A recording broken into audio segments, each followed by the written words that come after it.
আমরা সেই হ্যাঁ মূল নোটটা দেখবো, ঠিক আছে? আচ্ছা ঠিক আছে। আচ্ছা, ভয়েস ক্লিয়ার? যদি কেউ জানিয়ে দাও, ভয়েস ক্লিয়ার? ক্লিয়ার?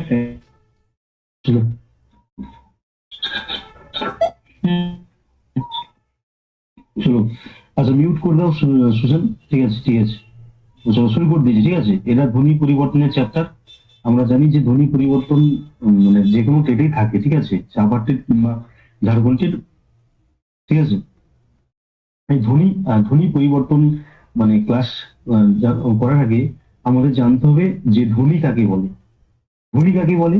এই যে আমি কথা বলছি বা আমার মুখ থেকে যে শব্দ বহির্গত হচ্ছে, সেটাই কিন্তু ধ্বনি, ঠিক আছে? অর্থাৎ আমরা ধ্বনির সংজ্ঞা যদি দেই, এইভাবে হবে যে মানুষের কণ্ঠ মিশ্রিত শব্দকেই ধ্বনি বলা হয়, এবং সেই শব্দকেই ধ্বনি বলা হয় যা অর্থপূর্ণ, ঠিক আছে?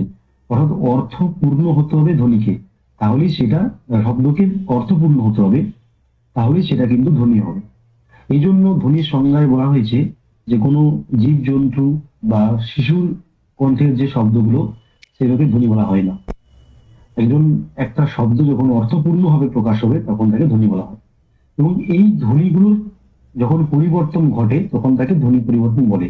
যেমন লোকের মুখে এমন এমন শব্দ, কোনো একটা শব্দ, গ্লাস, টোটাল প্রথমে গ্লাসটা কি হয়, যার সঠিক উচ্চারণ কি হয়, গ্লাস, কিন্তু অনেকে দেখবেন গ্রামের দিকে উচ্চারণ করে গিলাস, স্কুল বলা হয়, তাই না? কিন্তু ওটাকে অনেক গ্রাম্য মানুষ স্কুল বলে থাকে। তো এই যে শব্দের যে পরিবর্তন, এটাকেই মূলত ধ্বনি পরিবর্তন বলা হয়ে থাকে। ক্লিয়ার? অর্থাৎ লোকে মুখে যখন শব্দের যে ভিন্ন ভিন্ন আহ, আহ, উচ্চারণ হয়, তাকেই ধ্বনি পরিবর্তন বলা হয়। ঠিক আছে, ক্লিয়ার? কারো প্রশ্ন আছে এই নিয়ে? ধ্বনির সংজ্ঞা নিয়ে বা ধ্বনি পরিবর্তনের সংজ্ঞা নিয়ে পড়তে পারো? নেই? তাহলে আমরা পরবর্তী টপিকে আসছি। প্রথমে যে ধ্বনি পরিবর্তনের সূত্র আছে, সেটা হচ্ছে স্বরভক্তি। স্বরভক্তি কাকে বলে? স্বর শব্দের অর্থ হচ্ছে স্বর বর্ণ, ঠিক আছে? স্বর শব্দের অর্থ হচ্ছে স্বরবর্ণ, আর ভক্তি কথার অর্থ হচ্ছে পৃথক। অর্থাৎ যখন দুটো ব্যঞ্জন বর্ণ থাকবে, তার মাঝে যখন স্বরবর্ণ আনা হবে, তখন তাকে স্বরভক্তি হয়ে যায়। একদম সোজা করে লেখা আছে, বইয়ের ভাষার মতো নয়, তোমরা বুঝতে পারছো নিশ্চয়ই। যখন দুটো ব্যঞ্জন বর্ণ পরস্পর থাকবে, তখন সেই দুটো ব্যঞ্জন বর্ণের মাঝে একটা স্বরবর্ণের প্রয়োজন হয়ে পড়ে, তখন তাকে স্বরভক্তি হয়। যেমন উদাহরণ দেখো, কর্ম, কর্মকে তোমরা যদি মানে বর্ণ বিশ্লেষণ করো, দেখবে পরস্পর দুটো ব্যঞ্জন বর্ণ আছে, সেটাকে আমরা লিখে দিলাম করম বলে। তারপর করমটাকে তোমরা বর্ণ বিশ্লেষণ করে দেখবে কয়ের পর একটা অ চলে আসছে। তো এইটাই হচ্ছে ব্যাপার, দুটো পরস্পর ব্যঞ্জন বর্ণ থাকলে তার মাঝে একটা স্বরবর্ণ আনা রীতিকে স্বরভক্তি বলা হয়। এবার এটাকে সহজ ট্রিক্সে কিভাবে মনে রাখবো না, যে কোনো যুক্ত ব্যঞ্জনকে যখন আমরা ভেঙে ভেঙে উচ্চারণ করি, তখনই সেটাকে স্বরভক্তি বলা হয়ে থাকে। এটা সহজ ট্রিক্স। ধরো কর্ম, ময়রেপ, ময়রেপ একটা যুক্ত ব্যঞ্জন, সেখান থেকে করম করে দিচ্ছি, অর্থাৎ ম এবং রটাকে আমরা ভেঙে দিচ্ছি, এই জন্য এটা একটা স্বরভক্তি। এরকমই যখন আহ, কোনো যুক্ত ব্যঞ্জনকে যখন আমরা ভেঙে ভেঙে উচ্চারণ করবো, তখন তাকে স্বরভক্তি বলা হয়। একইভাবে দেখো, স্বপ্ন থেকে স্বপন, স্বপ্ন পয়দন্ত নয়, যুক্ত ব্যঞ্জন, এটাকে আমরা ভেঙে দিচ্ছি, পদন্ত আলাদা হবে। একইভাবে ধর্ম, ময়রেপ, ময়রেপ কি যুক্ত ব্যঞ্জন, ময়ের উপর রেপ মানে কি রব আছে, এটাকে ধরম বলে লিখে দিয়েছি। অর্থাৎ যখন যুক্ত ব্যঞ্জনকে আমরা ভেঙে ভেঙে লিখবো, তখনই তাকে স্বরভক্তি বলা হয়ে থাকে। এই ডাউট? কারো কোনো প্রশ্ন আছে এখানে, বা বোঝা গেছে? চলো, তাহলে আমরা পরবর্তী, আচ্ছা ঠিক আছে, চলো পরবর্তীতে আমরা টপিকে আছি স্বরসঙ্গতি। স্বরসঙ্গতি কাকে বলে? স্বরসঙ্গতি, হ্যাঁ একদম, স্বরসঙ্গতি কাকে বলে না, যখন একটা বর্ণ, আমরা যখন ডাইরেক্ট উদাহরণে চলে যাই, তাই না? আরো আরোহী পদ্ধতিতে ব্যাকরণ শিখাই, প্রথমে হচ্ছে উদাহরণে যাই আমরা। বলছি নিছা থেকে নিচে, দেখবে কি পরিবর্তন ঘটেছে, আগে দেখো তো কোনটার পরিবর্তন ঘটেছে। তা তোমরা দেখতে পাবে যে মহেশ্বরীটা পরবর্তীতেও মহেশ্বরী আছে, কিন্তু ছা মানে ছয় একারটা ছয় ইকার হয়ে গেছে। মানে কি, ইকারটা আকারটা ইকার হয়ে গেছে। এই যে আকারটা ইকার হয়ে যাওয়া, এই জন্যই একে স্বরসংহতি বলা হয়ে থাকে। আমি আবার বলে দিচ্ছি ক্লিয়ার করে। ধরো পরবর্তী যে উদাহরণটা আছে মিতা থেকে মিতি। ধরো প্রথম বর্ণটা তোমরা দেখো, প্রথম বর্ণটা দেখো, সেখানে কিন্তু কোনো কিছু পরিবর্তন ঘটেনি। মহেশ্বরী আছে, এখানেও মহেশ্বরী আছে।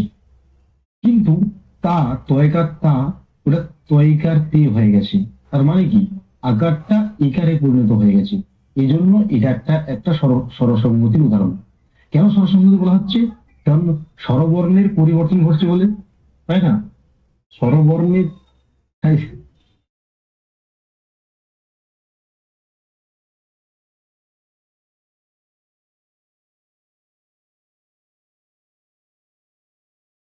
কারণ এই যে আকারটা ইকারে পরিণত হয়ে গেছে, এই জন্য এটাকে স্বরসংগতি হয়। মানে স্বরবর্ণের যেহেতু পরিবর্তন করেছে, এই জন্য স্বরসংগতি হয়ে গেছে।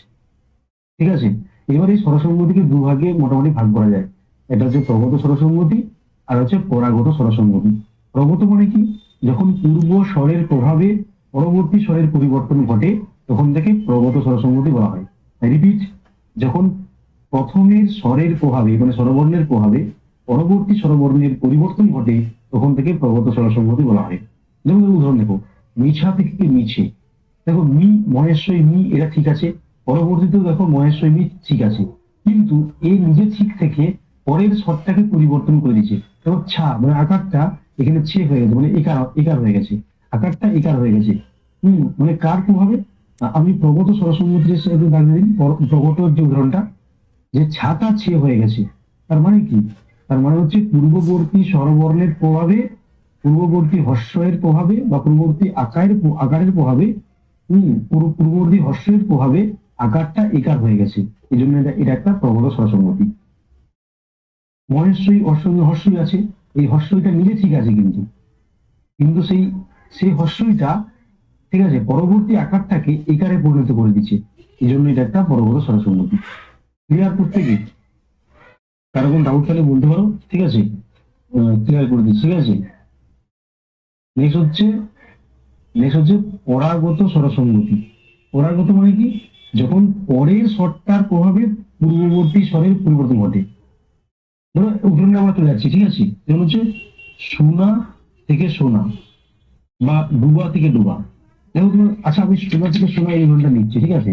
দেখো তোমার লক্ষ্য করো, খুব একদমই স্পষ্টভাবে লেখা আছে যে শেষের যে আকারটা দেখো সেটা কিন্তু ঠিক আছে, কিন্তু পূর্বের যে বর্ণগুলো স্বরবর্ণগুলো চেঞ্জ হয়ে গেছে। অর্থাৎ পরের যে স্বরগুলো, অর্থাৎ আকারটা সব ঠিক আছে, তাই না? এখানেও না আছে, এখানেও না আছে, কিন্তু প্রথমের যে হর্ষটা সেটা উকার হয়ে গেছে, তাই না? এই জন্য এটাকে পরাগত স্বরসংগতি বলা হয়, কারণ পরের স্বরের প্রভাবে পূর্ববর্তী স্বরের পরিবর্তন ঘটেছে।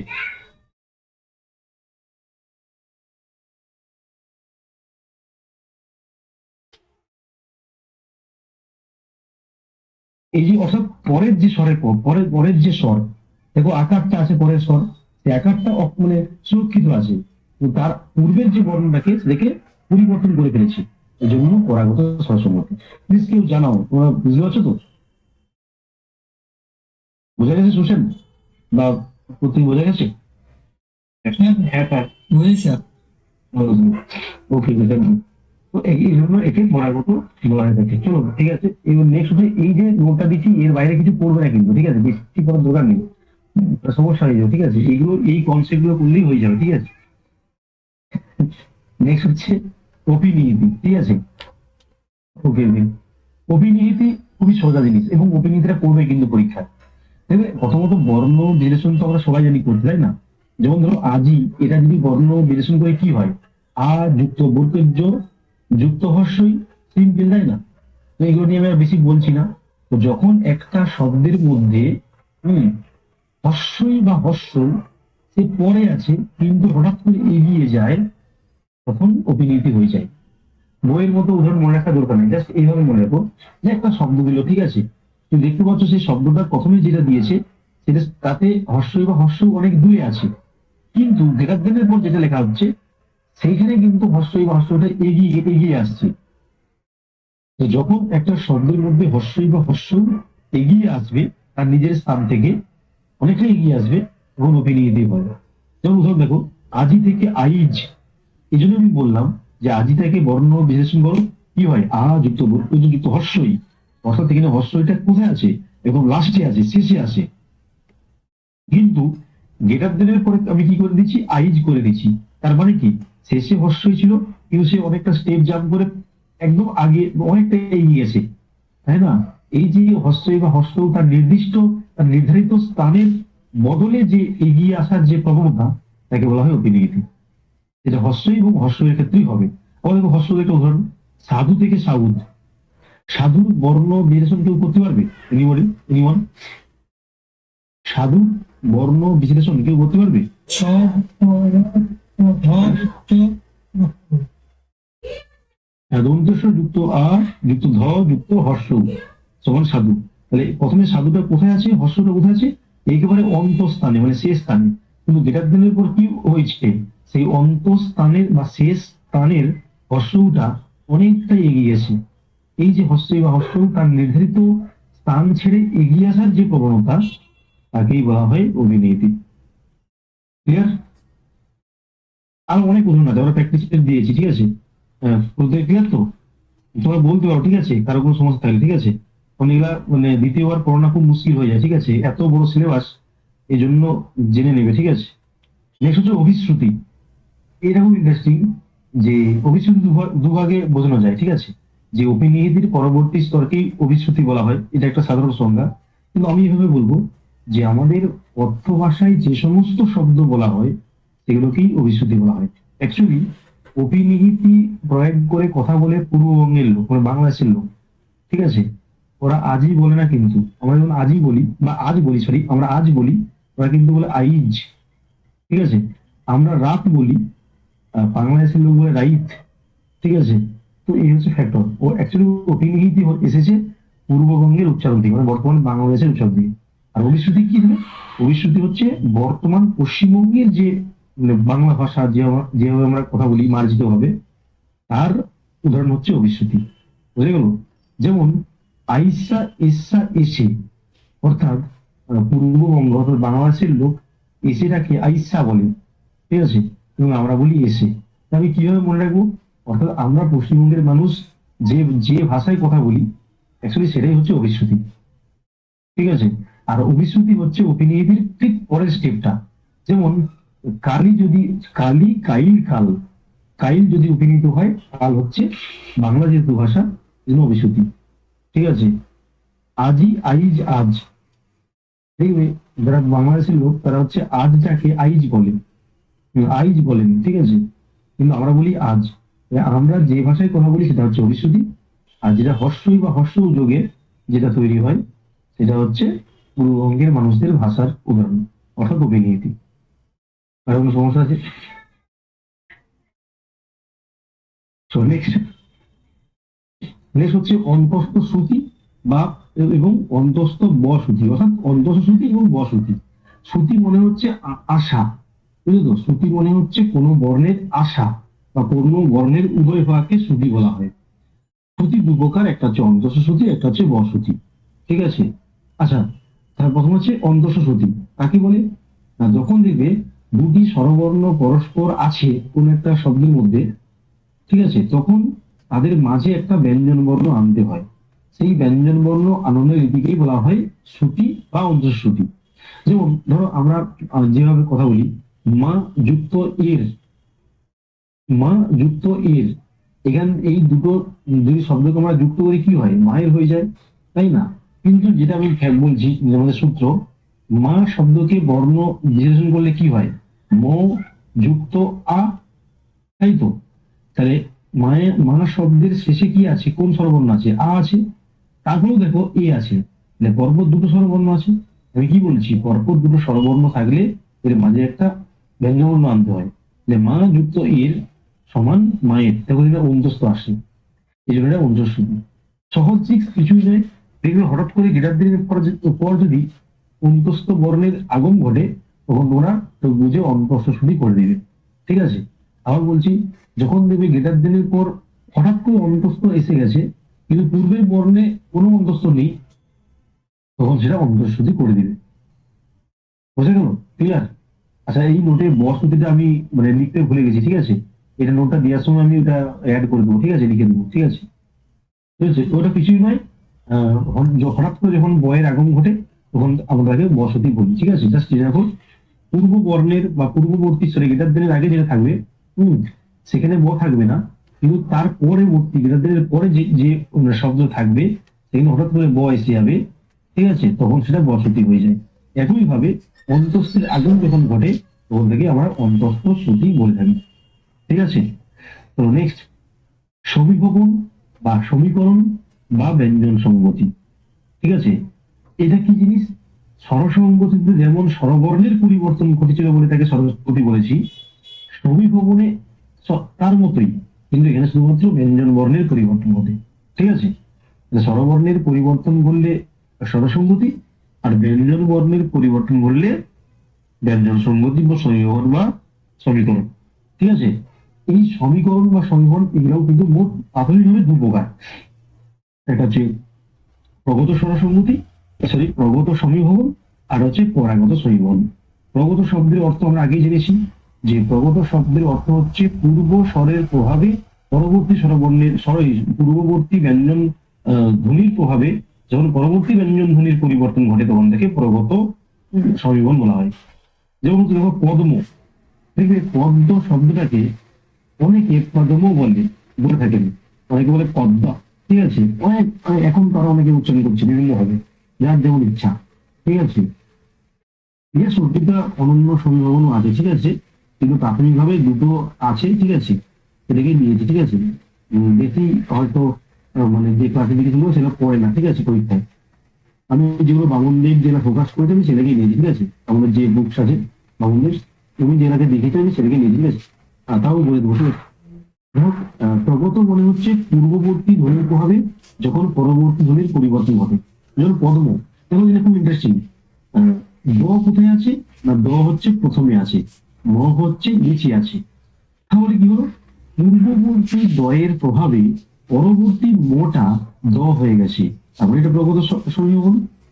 আবার বলছি, পূর্ববর্তী দয়ের প্রভাবে পরবর্তী মটা দ হয়ে গেছে, দেখো দুটোই দ হয়ে গেছে, তাই না? এই জন্য এটা একটা প্রগত সমীকরণ, ঠিক আছে? মানে পরের পূর্বের ধ্বনি প্রভাবে যেহেতু পরিবর্তন করছে। তো নেক্সট, পরাগত সমীকরণ মানে কি?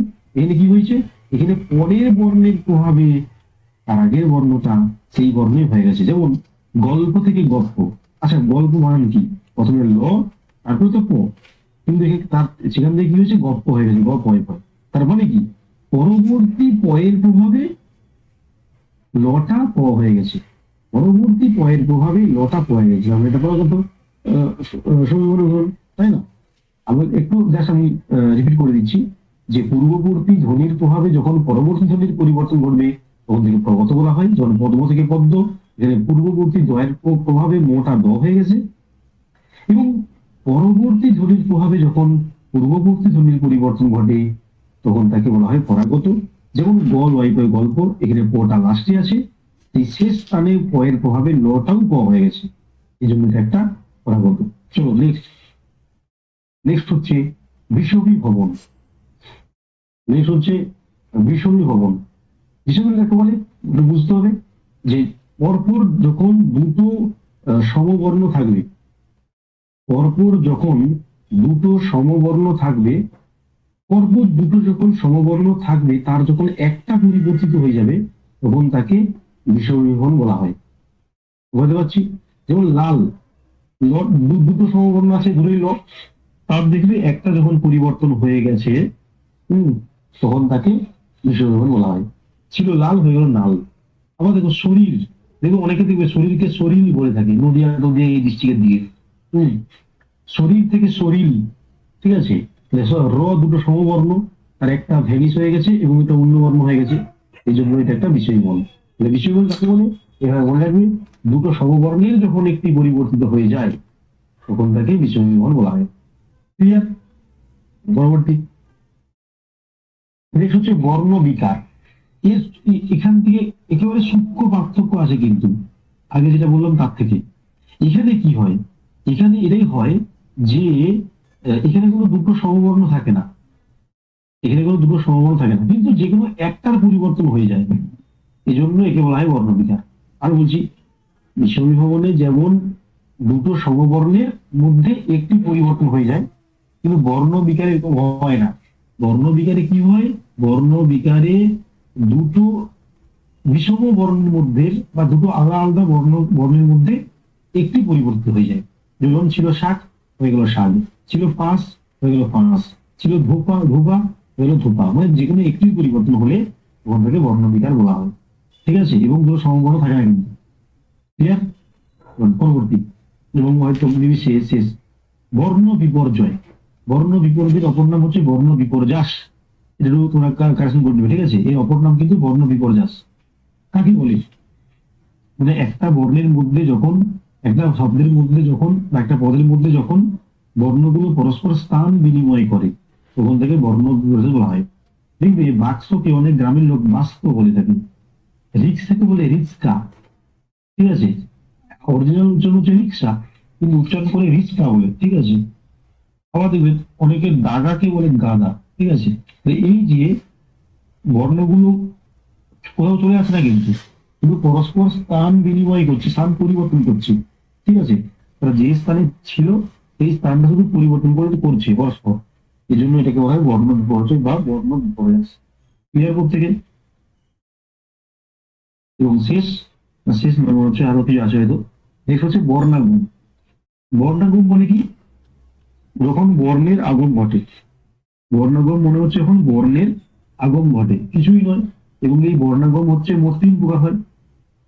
একটা হচ্ছে আদি স্বরাগম, আর হচ্ছে মধ্য স্বরাগম, আর অন্ত স্বরাগম। ঠিক আছে, প্রথমে আমি ব্যঞ্জন স্বরবর্ণটা দেখছি। স্বরবর্ণের বর্ণাগম মোট 3 প্রকার।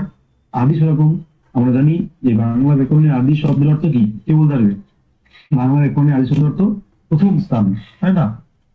যখন প্রথম স্থানে কোনো স্বরবর্ণের, হ্যাঁ শুরুতে একদম, যখন প্রথম স্থানে কোনো স্বরবর্ণের আগম ঘটবে তখন তাকে আদি স্বরগম বলা হয়।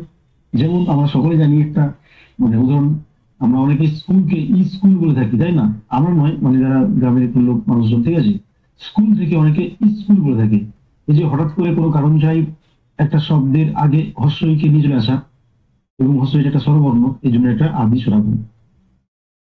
ঠিক আছে, যখন একটা স্বরবর্ণ একটা পদের আগে কোনো স্বরবর্ণ এসে যায় তখন থেকে আদি স্বরগম বলা হয়। পরবর্তী মধ্য স্বরাগম, যখন একটা শব্দের মাঝখানে কোনো স্বরবর্ণ এসে যায় তখন তাকে বলা হয় মধ্য স্বরাগম।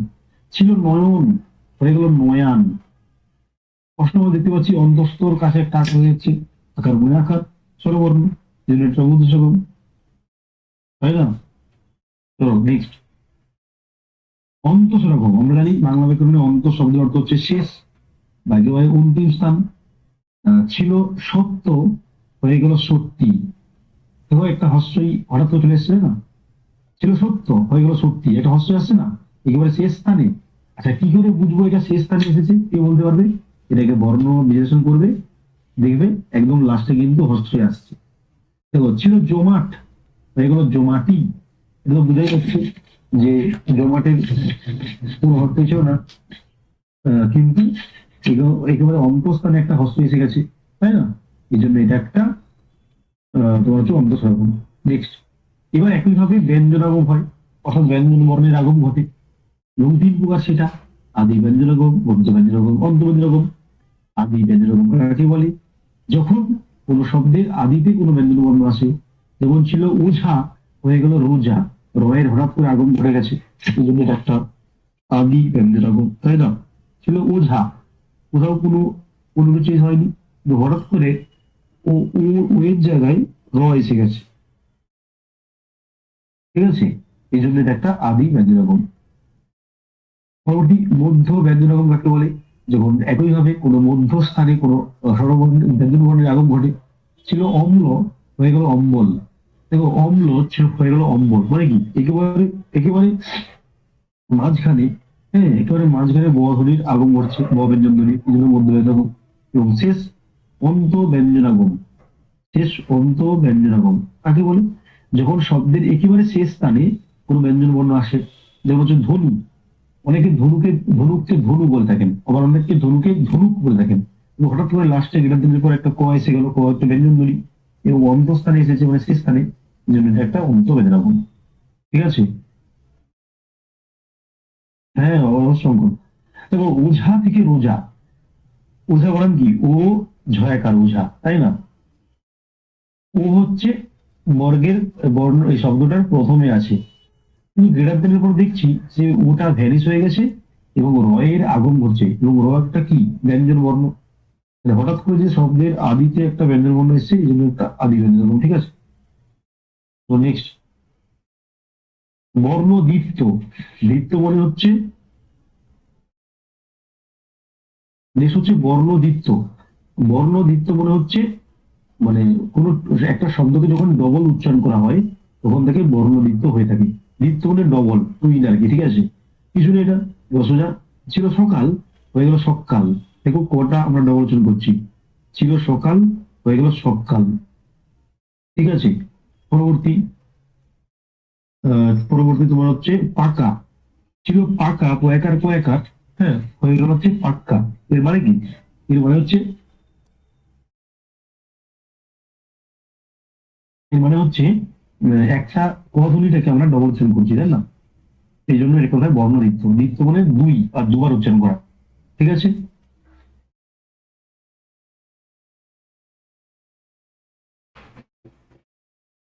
তো নেক্সট হচ্ছে বর্ণলোপ। দেখো, বর্ণলোপ মানে কি? লোপ মানে হচ্ছে ভ্যানিশ হয়ে যাওয়া, তো বা লুপ্ত হয়ে যাওয়া। বর্ণলোপ দু প্রকার, একটা হচ্ছে রলোপ, একটা হলোপ। যেমন কার্পাস থেকে কাপাস। দেখো, কিন্তু স্পষ্টই দেখতে পাচ্ছি সরু খোলা জিনিস, যেখানে রেপটা ভ্যানিশ হয়ে গেছে। হ্যাঁ, এই জন্য এটাকে বলা হয় রলোপ। কারণ রেপটা দ্বারা র ডিনোট করা হয়, তাই না? তো এখানে বর্ণলোপ মূলত দু প্রকার, একটা হচ্ছে রলোপ, একটা হলোপ। যখন রলোপ হয় তখন তাকে বলা, তখন তাকে রলোপ বলা হয়। স্মার্ট থেকে স্মার্ট।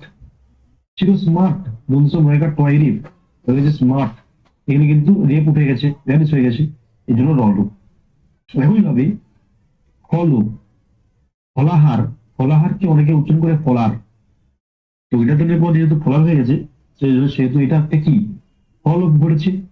একইভাবে পুরোহিত থেকে পুরুত। অনেকে পুরোহিতকে পুরুত উচ্চারণ করে থাকেন, তখন কি হয়? তখন হয়ের লোপ হয়ে যায়। ঠিক আছে? এবং শেষ যে টপিকটা আছে সেটা হচ্ছে সম্প্রকর্ষ। সম্প্রকর্ষ মানে কি? না, যখন শব্দের মধ্যের কোনো স্বরবর্ণের লোপ হয় তখন থেকে সম্প্রকর্ষ বলা হয়। যখন একটা মানে শব্দের মধ্যের কোনো স্বরবর্ণ যখন লোপ হয় তখন থেকে সম্প্রকর্ষ বলা হয়। দেখো, ছিল জানালা হয়ে গেল জানলা। দেখো, ছিল জানালা। দেখো, জানালা ওর দন্তন্য মধ্যস্থানে আছে এবং তার সঙ্গে একটা স্বরবর্ণ যুক্ত আছে, যার আকার শুধু বিলেতের উপর দেখলাম স্বরবর্ণ ভ্যানিশ হয়ে গেছে, জানলা হয়ে গেছে। মানে মধ্য স্বরের লোপ ঘটছে। এই মধ্য স্বরবর্ণের লোপ মানেই সম্প্রকর্ষ। ছিল নাতিনি হয়ে গেল নাতনি। তয়ের সঙ্গে হস্ত হয়ে গেছে, ভ্যানিশ হয়ে, লুপ্ত হয়ে, এবং মধ্যিখানে, সেই জন্য এটাকে বলা হয় সম্প্রকর্ষ। ঠিক আছে? এই কনসেপ্ট গুলো হলেই টেট পরীক্ষায় হয়ে যাবে। ঠিক আছে? এর বাইরে কিছু করার দরকার নেই। চলো এবার আমরা প্র্যাকটিসে যাবো এই ধ্বনি পরিবর্তন থেকেই। তোমরা অবশ্যই অ্যান্সার দেবে, ঠিক আছে, চ্যাট অপশনে। ঠিক আছে? প্রত্যেকে অ্যান্সার দিতে শুরু করো। 1 নম্বর প্রশ্ন, পূর্ব থেকে পূরব, বলো কি হবে এটা? পরবর্তী বিপ্রকর্ষ, সম্প্রকর্ষ নাকি বিষয় ভবন?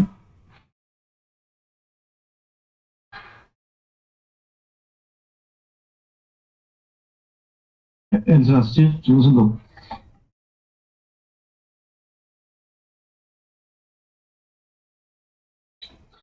দেখো, এখানে একটা মানে অপশন আমার একটু ই হয়ে গেছে এটা কিন্তু স্বরভক্তি এবং বিপ্রকর্ষ দুটোই হবে কিন্তু। মানে স্বরভক্তির অপর নাম হচ্ছে বিপ্রকর্ষ। ঠিক আছে? স্বরভক্তির অপর নাম হচ্ছে বিপ্রকর্ষ। ঠিক আছে? দুটোই আমরা দাগ দিচ্ছি। চলো 2 নম্বর প্রশ্ন,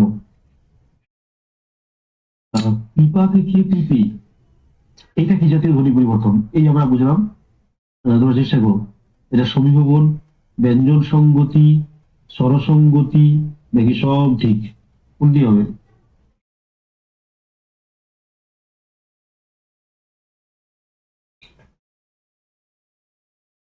আচ্ছা, অনেকে বলছেন যে অনেকে বলছে স্বরসঙ্গতি। হ্যাঁ, এটা স্বরসঙ্গতি হবে। কেন স্বরসঙ্গতি হবে? কারণ হচ্ছে পূর্ববর্তী হর্ষ এর প্রভাবে আকারটা একার হয়ে গেছে, তাই না? এটা একটা প্রগত স্বরসঙ্গতি।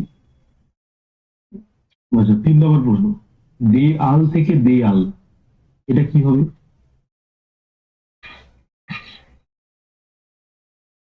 দাগ দিয়ে বলো, ঠিক আছে? কত দাগে, 3-এর দাগে অ্যান্সার চলছে, ঠিক আছে? দাগ দিয়ে বলো। দে আল থেকে দে আল, একদম ঠিক। এটা অন্তস্থ শ্রুতি হয়ে যাবে, তাই না? এখানে অন্তস্থ বর্ণের আগম ঘটেছে। কারণ পরবর্তী চারেরটা, জন্ম থেকে জন্ম, এটা কি হবে?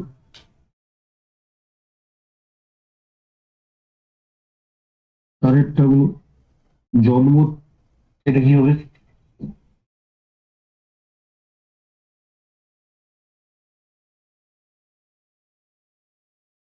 সবাই যোগাযোগ করো। হ্যাঁ, জন্ম থেকে জন্ম, এটা এবং বিদ্রোহী হবে। কারণ সমীকর্ণ যা আর সমীভবনতা, তাই না? সমীভবন যা, সমীকরণতা, ঠিক আছে? একদম ঠিক, প্রতি হয়ে গেছে দিয়েছে।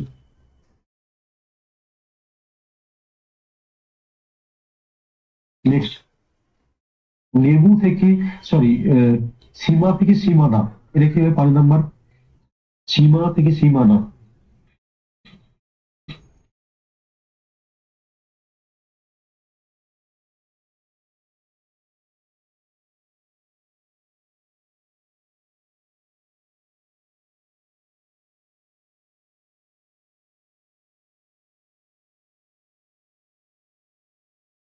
হ্যাঁ, একদম ঠিক দিয়েছো। সীমা থেকে সীমানা, এটা অন্ত, অন্ত সরাগম, ঠিক আছে? অপশন এ এই প্রশ্নের সঠিক অ্যান্সার, তাই তো?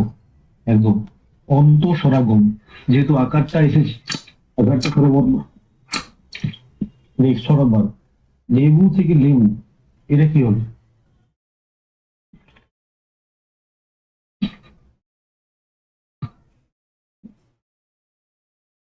এক্স্যাক্টলি, সঠিক দিচ্ছি।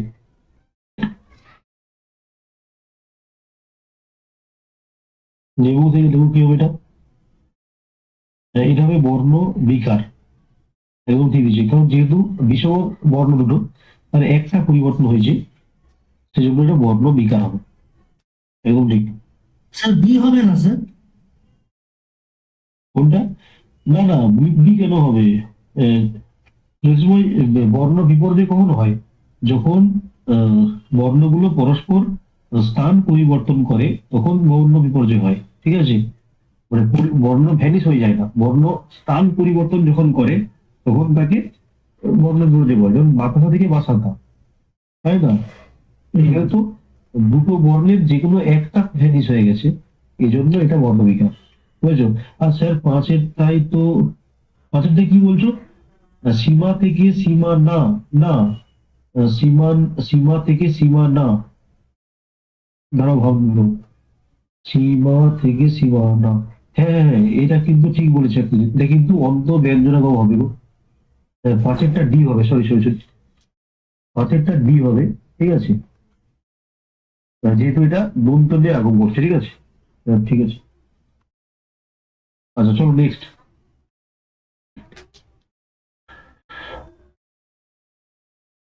সাথে বলো যে বড় থেকে বড্ড, এটা কি হবে? এটা খুব সোজা।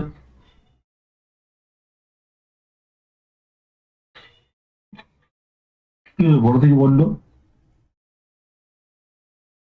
এক্স্যাক্টলি, এটা হচ্ছে বর্ণ দ্বিত্ব হবে। অর্থাৎ এই ডটা ডবল এসছে, বর্ণ দ্বিত্ব। সো এটা নিয়ে আর সময় নষ্ট করছি না, এটা সময় জানি বর্ণ দ্বিত্ব, এবং সকাল থেকে সকাল, তাই না? এবং আরেকটা নেক্সট, ফেরু থেকে ফেউ, এটি কি হবে?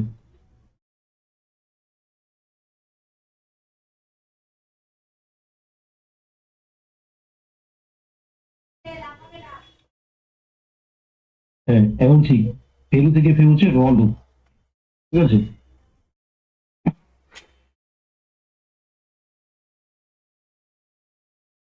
চলো নেক্সট। নেক্সট হচ্ছে জোনাকি থেকে জোনাক, এটা কি হবে? নয়েরটা,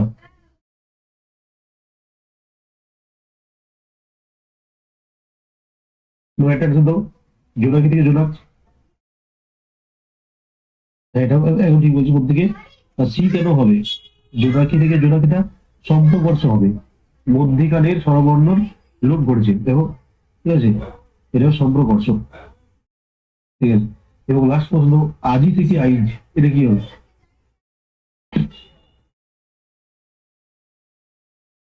আজি থেকে আইজ কি হবে? অশ্বটা এগিয়ে এসছে তাই না, তাহলে কি হবে? হ্যাঁ, একদম ঠিক, অতি দিয়েছি।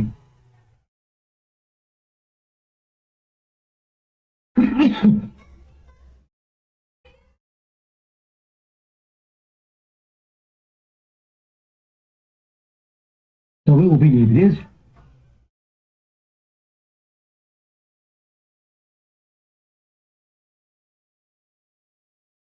চলো, চলো আজ ধরে থাক, ঠিক আছে, ঠিক আছে, চলো ঠিক আছে। Thank you, sir.